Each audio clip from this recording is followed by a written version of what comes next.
Department of Agriculture tiniyak ang sapat na supply ng bigas sa kabila ng import ban. Presyo ng bigas bagyang tumaas. Rajman Gerald Uleb sa balita. RMN Live Report. Siniguro nga ng Department of Agriculture na hindi magkakaroon ng problema dito pa rin sa supply ng bigas sa napipintong pagpapatupad ng 60 araw, 60-day na import ban simula Setyembre 1.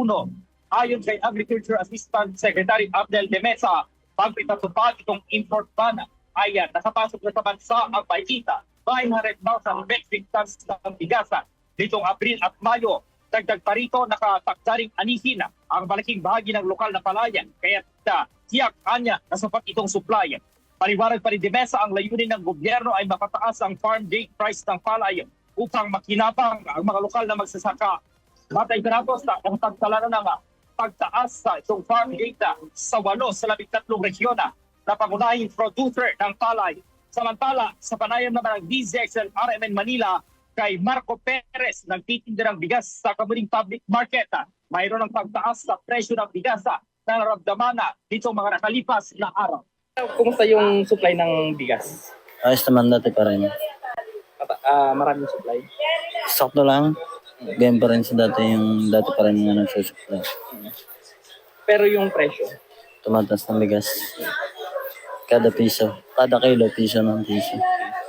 Pero marami pa rin bumibili kahit tumaas. Marami pa rin naman. Ganyan pa rin sa dati. Yan si Marco Perez sa parayam ng DZXL RMN Manila. Sa ngayon, tinatayang umabot na sa mahigit 3 bilyong piso ang pinsala sa mga pananima, livestock at poultry bunsod ng 3 bagyo at habagat. Anya, kada taon ay nasa 500,000 na hanggang 600,000 metric tons ng palay ang nawawala dahil sa pagbaha, bukod pa sa mga nasisirang gulay at namatay na alagang hayop.